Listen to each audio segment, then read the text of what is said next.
Hello, how are you guys? This is Arthur with another video. This one is gonna be for my E70 X5, and we're gonna talk about how the dealership wants to charge about $10,000 for this job, and we're gonna get it done for about $1,000. So this is my 2013 BMW X5 35i Sport Package. It has 96,000 miles on it currently. We had it for about a year, and it's been great. We love it. This is our second X5 E70. First one was a 3.0 SI.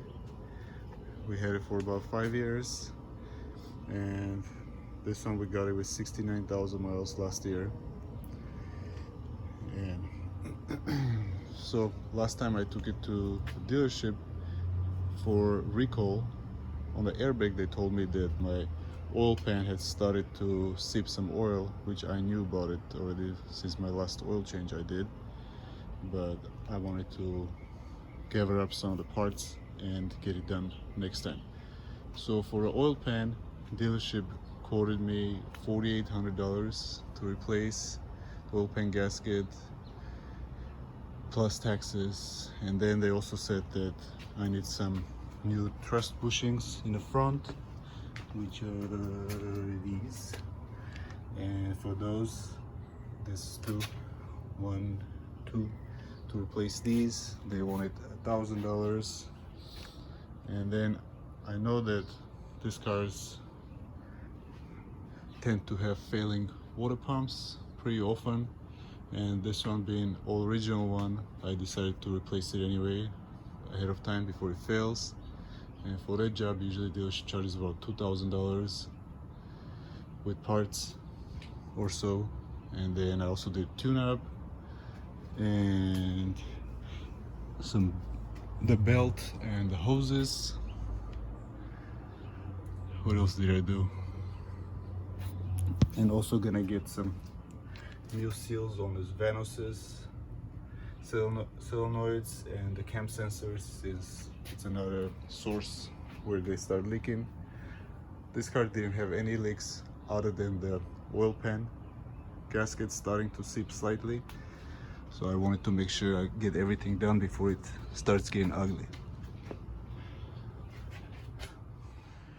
So to do the oil pan job on a 35i X5, it's very helpful to have a lift. I've done these without a lift, and they're doable, but they're pretty difficult. Just like most 6-cylinder BMWs, you gotta drop the subframe, but this being an Xdrive, you have the differential in the front, you have the axles, which are pretty beefy and kind of hard to move around, and you have an extra large subframe, which usually on the rear-wheel drive cars it's pretty small. On this one it's pretty big. This is a good time also to replace the motor mounts, but mine look really good, so I'm not gonna mess with them this time. And whole sway bar and motor mounts come down as one piece. What I do first is I drain the oil and differential oil first, then I go up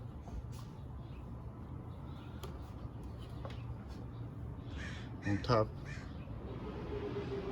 You have to remove this aluminum bar, support bar over here, just 4 13mm screws in it, and then you gotta remove the 2 18mm nuts. They go on motor mounts. You can access one from here and one from the other side of the engine, and you gotta get yourself one of these bars from Harbor Freights or from somewhere online. And the way this works is it supports on the frame over here, and it supports the engine from here. This hook is from an E46. The one that comes on this car, it's a little bit fatter on this side, so when you screw it in, it doesn't go in all the way. So I use the E46 one, and that one goes in nice and deep.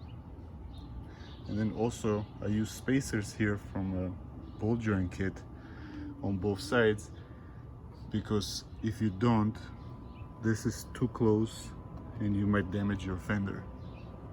So I just removed the screws that go here and I put longer bolts, and that way is a lot of clearance and there's no issues with scratching or possibly denting your fender. And then also from top you gotta remove the fan. It's pretty easy to remove. There's not really any bolts on it. You just gotta undo a couple of tabs and it slides right out. And it's a good idea while you're here, I don't know if you guys can see, there is a little pulley that goes here with I believe it's a 50 or 55 torques on it. You remove that one and there is a little triangular bracket there. You gotta remove that one too, that secures to the oil pan, to be able to remove the oil pan. Also, while you're on the top, this oil cooler that you can see hanging right there, it has two 10mm bolts on it that's secured to the subframe. It's easier to remove them from top than from the bottom, so while you're up here, best is to remove it. And then from the bottom, I use an extra stand here just to support a little bit on the engine. You put it right there on the main pulley, just in case if the jack on top decides to give up, the motor doesn't end up on the floor or on your head, worse. Once you have the car jacked up, the wheels removed and secured on stands, what you're going to do is you need to remove the control arms from the subframe. You don't need to remove them from the actual hub, but I removed it because I need to replace the bushing on it. And then you disconnect 4 of those. You disconnect the sway bar from the tie rod ends.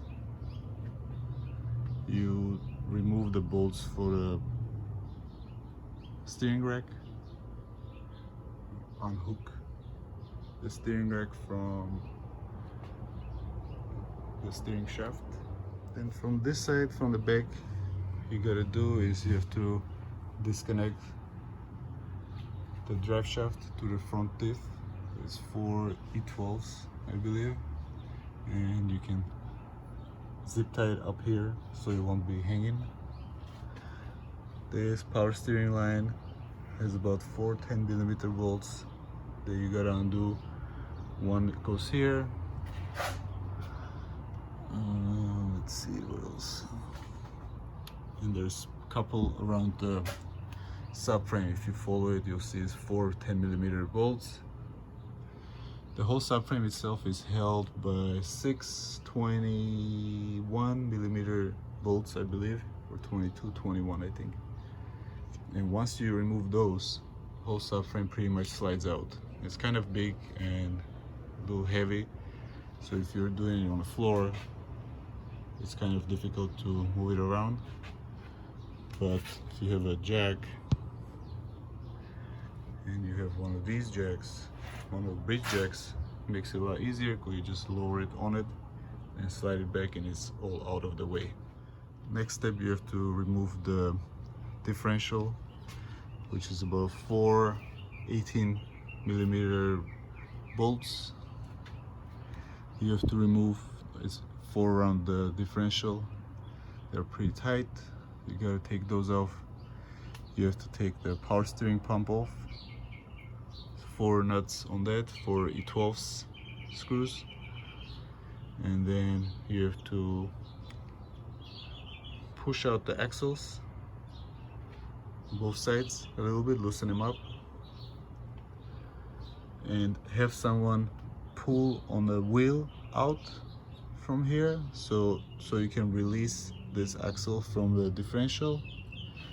And then the only thing you have holding basically is the screws, if you have them still on the differential, and this axle, the right side axle. So what you're gonna do is you gotta push it out. You have someone to pull out the axle on the passenger side, and you gotta lower the differential carefully. As far as the oil pan goes, there is 3 E10s. They go here, 1, 2, 3. Third one goes there. And there's this E8 screw right here that is holding these transmission lines. And there are a bunch of E12s that go around the whole perimeter of the oil pan. You gotta drop those, and the way you lower the oil pan is you lower it down and then you slide it to the side to clear the axle, and you bring it down, and then there you have your oil pan. It comes out together with this piece. When you have the diff out, it's very important to replace the seals. They go here. This one, I removed it already. I have a new one. I'm gonna put it back in. And you have another one here, the small ones. If you don't replace this, they possibly will leak, and then you gotta have to remove it again. They're only a few dollars. It's best to replace them. And then there's one more on this end. You gotta put a new one here too. Then on the oil pan, you gotta make sure you replace the seal that goes on oil level sensor. They're easy to replace. Put a new crush washer on the drain plug, of course. Put a new seal right here on the oil pan. And then you pretty much do everything in reverse. While I was doing this job, I decided to replace the water pump, since it's pretty easy to access. Here I put a new one already, right there. This hose that goes here on the thermostat, kind of Mickey Mouse looking hose that goes on the block. That one usually fails on most BMWs, so I replaced that one, put a new belt, put new spark plugs, new coils, and I put new Vanos seals, and that's about it. Put all new fluids in there.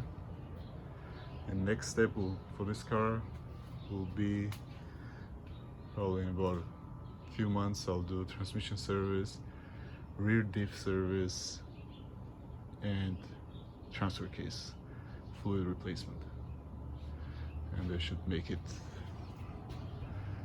pretty much all done.